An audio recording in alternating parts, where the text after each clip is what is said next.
इंतहाई गंदे चूल्हे को साफ़ करने के लिए हम क्या करते हैं, फेंक देते हैं। भाई वाह, क्या आइडिया। मगर अब हम फेंकेंगे नहीं, क्योंकि मैं आप लोगों को सिखा रही हूँ घर में ही बिना किसी केमिकल के बहुत अच्छे तरीके से चूल्हा आसानी से काफ़ी हद तक काबिल इस्तेमाल बनाया जा सकता है। चाहे कितना ही पुराना मैल गंदगी चिपकी हुई हो, ओवन को भी इसी तरह साफ़ किया जा सकता है, चूल्हे बर्नर को भी इसी तरह साफ़ किया जा सकता है। तो अब फेंकना नहीं है, पुराने को निकाल के भी इस्तेमाल करना है। सबसे पहले आपने क्या करना है कि आपने जो पकौड़ों का सोडा होता है ना, यानी सोडा बाइकार्ब जिसको कहते हैं, वो आपने बहुत अच्छे से सारे चूल्हे के ऊपर या ओवन के ऊपर, अगर ओवन साफ़ कर रहे हैं अंदर से तो ओवन के अंदर भी उसको अच्छी तरह फैला दें। मतलब एक अगर बहुत बड़ा ओवन है कुछ है तो ढेर सारा सोडा बाइकार्ब ले आएँ। बेकिंग पाउडर मत कीजिएगा, हम केक नहीं बना रहे, हम नान खताइयाँ नहीं बना रहे, हमने मैल उखाड़ना है। तो अच्छी तरह सोडा बाइकार्ब, खाने का सोडा, मीठा सोडा, जो भी आप कहते हैं, वो आपने अच्छी तरह जहाँ जहाँ कालक है, चिकनाई है, मैल कुचैल है। अब पुराना चूल्हा था, ज़ाहिर बात है रखा हुआ पता नहीं कब का इसके ऊपर जमा हुआ, अब ज़रूरत पड़ी तो अब उसको निकाला है। तो अब इसको अच्छी तरह से मैंने कवर कर दिया है सोडा बाइकार्ब से। अब सफ़ेद सिरका लेके और मैं उसके ऊपर डालूंगी। आप देखिए फ़ौरन ही बबलिंग शुरू हो जाती है। कोई बाज़ार से कोई केमिकल लेने की ज़रूरत नहीं है। बाज़ औक़ात बाज़ार में केमिकल मिल रहे होते हैं, बाजी ये ऐसा काम करेगा, वैसा काम करेगा, हमें पता है कैसा काम करेगा। तुम अपना काम कर रहे हो, तुम हमें ये पता है कि तुम जो है ना बस अपनी चीज़ बेचने के चक्कर में हो। आप सोडे और सफ़ेद सिरके का ये केमिकल बनाएं और ये आप खुद डालें। इससे ना चूल्हे की शाइन ख़राब होगी, ना मेटल ख़राब होगा। और उसके बाद जब ये अच्छी तरह बबलिंग कर ले, 1-1.5 घंटा इसको आप पड़े रहने दें। उसके बाद एक कुंद छुरी लेके आपने इसको रगड़ देना है, और जिसकी धार तेज़ ना हो, सिर्फ वो एक पतला सा टूल हो, ठीक है। इसके लिए आप स्क्रू ड्राइवर भी यूज़ कर सकते हैं। उससे आपने जो कुछ भी कालक उखाड़ सकती हैं इसके अंदर से, वो आप उखाड़ लें, ठीक है ना भाई। तो ये अब ज़ाहिर बात है कभी ऐसा होता है पुराना चूल्हा उठा के रख देते हैं, कहीं पिकनिक पे जाना है, अब नया चूल्हा लो, या पता चल रहा है जो घर में चूल्हा लगा था वो ख़राब हो गया, तो अब स्टोर से पुराना निकाला, पता चला वो भी ऐसी बुरी हालत में पड़ा है। तो अब नया, और नया चूल्हा तो भाई 7-7 हज़ार, 8-8 हज़ार, 10-10 हज़ार हद होती है भैया।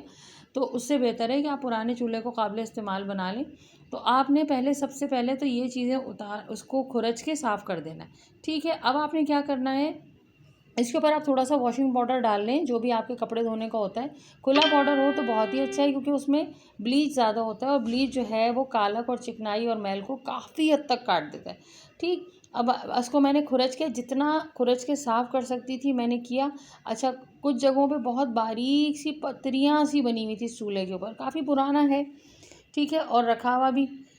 तो उसको मैंने बहुत एहतियात से, ताकि इसकी ऊपर की शीट ख़राब ना हो, यानी जिस लोहे का या जिस मेटल का ये बना हुआ है उस पे सुराख ना हो, और मकसद है सिर्फ़ और सिर्फ इसके ऊपर की कालक और खुरचन साफ़ करना। तो वो मैंने बहुत एहतियात के साथ हाथ बचा के आहिस्ता आहिस्ता खुरच दिया। अब ज़ाहिर बात है इन सारे कामों में भाई मेहनत लगती है। अब आपको अगर अब कोई कहे अल्लाह हमसे नहीं होता ये काम, तो भाई फिर ठीक है, जाओ 7-8 हज़ार रुपये निकालो और जाके नया चूल्हा ले आओ। वरना भाई आज के ज़माने में 8 हज़ार को मजाक बात है भाई, 3-4 नए सूट बन जाते हैं। भाई बीवी बात सुनो ना, काम की बात सुना करो, ठीक है ना। उसके बाद क्या करना है, जो घर में पकौड़ों का सोडा होता है ना, सो है ना, वो लो, सफ़ेद सिरका लो, और जहाँ जहाँ आपने सफाई की उसके ऊपर ये आप फैला दो, ठीक। ये आपने सफाई की, जितनी खुरचन आप निकाल सकती थी आपने निकाल दी, ठीक है ना। भाई पैसे बचाओ ना, पैसे ऐसे ही तो बचते हैं। फिर अच्छा है ना, कोई घर में आके तुम्हारा चूल्हा नहीं देख रहा कि तुम्हारा चूल्हा नया है कि नहीं, लेकिन जब तुम बाहर चमक के निकलोगी, तुम्हारे बच्चे के पास अच्छे कपड़े होंगे, जॉगर होंगे, जूते होंगे, चीज़ें होंगी, वो सब देखेंगे। तो उसके लिए पैसे रखो ना भाई।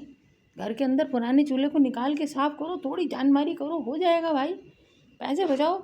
अब जाओगी 1000 रुपये का पेट्रोल लगाओगी, फिर जाओगी बाज़ार, लबड़ तबड़ दही गड़े गोलगप्पे खाओगी, 200-300 रुपये उसमें उड़ाओगी, फिर 7-8 हज़ार का चूल्हा लोगी, फिर रक्षा करोगी, सुनिए जी चूल्हा बाइक पे कैसे जाएगा, फिर रक्षा करना पड़ेगा। फिर रक्षा वाला कहेगा ओहो 6-7 हज़ार का चूल्हा लिया बाजी जी, इसको ले जाने के 500 रुपये होंगे। वो 500 रुपये अलग मुँह फाड़ के 1000 रुपये मांग लेगा, थोड़ा सा घर भी दूर का हुआ तो। जूना लो, ठीक है, अच्छी क्वालिटी का जूना, स्टील वूल जिसको कहा जाता है भाई, पुरानी लैंग्वेज में उसको जूना कहते थे। पहले छुरी से खुरच लो, उसके बाद सोडा और सिरका डाल के थोड़ी देर छोड़ दो, ठीक।